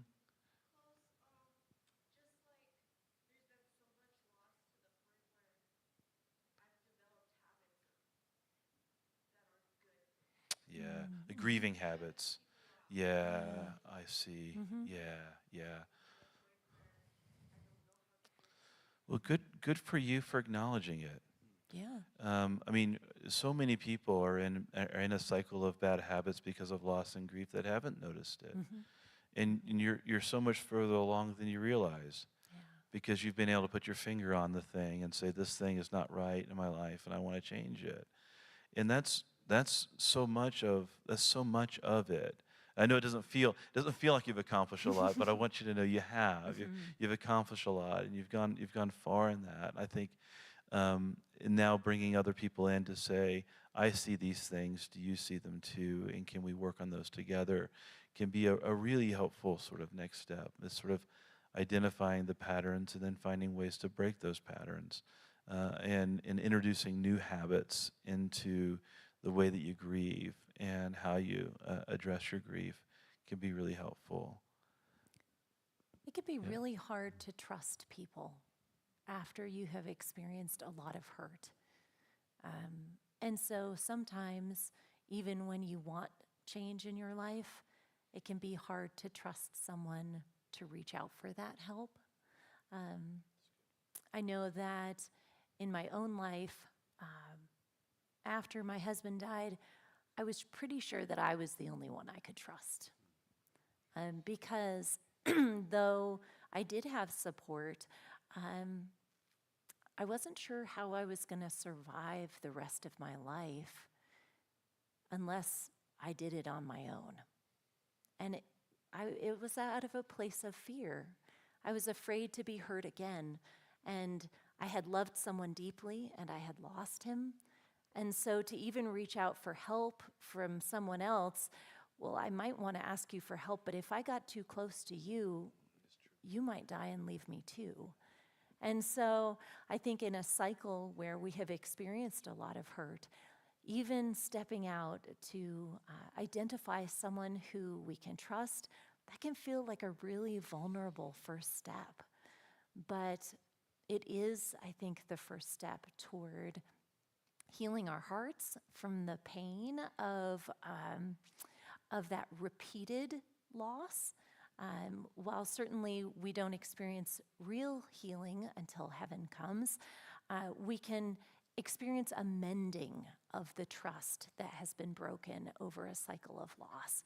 And that sort of mending begins with that first step of vulnerability to say, okay, I realize you may leave me too.